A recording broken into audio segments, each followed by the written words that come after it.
দেশে অগ্নিকাণ্ডের ঘটনা নতুন নয়, তবে গত 5 দিনে ভয়াবহ 3টি অগ্নিকাণ্ডের ঘটনা নিয়ে নানা শঙ্কা তৈরি হয়েছে। ধারাবাহিকভাবে এসব অগ্নিকাণ্ড পরিকল্পিত নাকি নিছক দুর্ঘটনা, নাকি নেপথ্যে রয়েছে অন্য কোনো রহস্য, এমন প্রশ্ন দেখা দিয়েছে জনমনে। এখনও মিলছে না অগ্নিকাণ্ডের সূত্রপাত। শুধু মিরপুরে প্রাণ হারিয়েছে 16 জন, পুড়ে ছাই হয়েছে অনেকের স্বপ্ন, মুহূর্তে ধোঁয়ায় মিলিয়ে গেছে হাজার হাজার কোটি টাকার সম্পদ।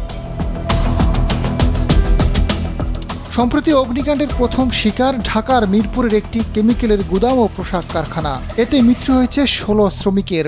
এর রেশ কাটতে না কাটতেই 16ই অক্টোবর চট্টগ্রাম ইপিজেডের একটি বাণিজ্যিক ভবনে ভয়াবহ অগ্নিকাণ্ড।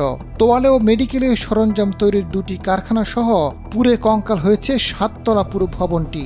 আগুন নেভাতে 18 ঘন্টা সময় লাগে ফায়ার সার্ভিসের 20টির বেশি ইউনিট, সেনাবাহিনী, নৌ ও বিমান বাহিনীর। এ ঘটনায় কোনো প্রাণহানি না হলেও আর্থিক ক্ষতির পরিমাণ ব্যাপক। সবশেষ শনিবার ঢাকার হযরত শাহজালাল আন্তর্জাতিক বিমানবন্দরে কার্গো ভিলেজে ভয়াবহ অগ্নিকাণ্ড ঘটেছে। সেনা, নৌ ও বিমান বাহিনী এবং ফায়ার সার্ভিসের 36টি ইউনিট 7 ঘন্টা পর আগুন নিয়ন্ত্রণে আনে। এই 3টি ঘটনা পুরো দেশের মানুষের মধ্যে আতঙ্ক ও শঙ্কার সৃষ্টি করেছে। গুরুত্বপূর্ণ স্থাপনা ও ব্যবসায়িক প্রতিষ্ঠানে একের পর এক ভয়াবহ অগ্নিকাণ্ড দেশ বিরোধী নাশকতার অংশ বলে প্রাথমিকভাবে তথ্য পেয়েছে নিরাপত্তা সংশ্লিষ্ট সংস্থাগুলো।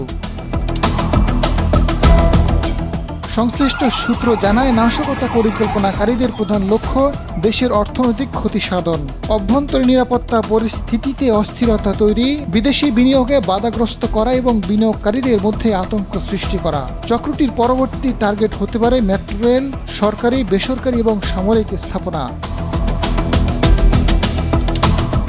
দেশকে অস্থিতিশীল করতে দেশীয় ও আন্তর্জাতিক ষড়যন্ত্র এখন তৎপর বলে মন্তব্য করেছেন বিএনপি মহাসচিব মির্জা ফখরুল ইসলাম আলমগীর।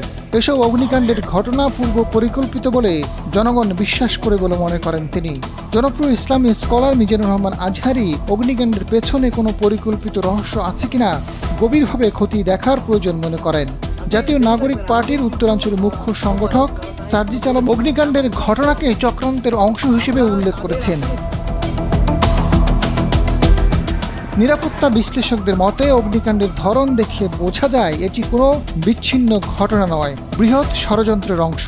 আওয়ামী লীগের পতনের পর দলটির বহু নেতা দেশ থেকে পালিয়ে যায়। তাদের পরিকল্পনা ব্যাপক নাশকতার মাধ্যমে দেশে ফেরা। তারা অক্টোবর থেকে ডিসেম্বর মাসকে টার্গেট করে নাশকতায় নেমেছে। ভারতের দিল্লিতে পলাতক শেখ হাসিনার সঙ্গে নিয়মিত বৈঠক করার সুযোগ পাচ্ছেন তারা। গত 11ই অক্টোবর দিল্লিতে আসাদুজ্জামান খান কামাল ও নওফেল শেখ হাসিনার সঙ্গে বৈঠক করেন। এরপর থেকেই দেশে ভয়াবহ 3টি অগ্নিকাণ্ডের ঘটনা ঘটে। আজাদ ফারুক, সময়ের আলো।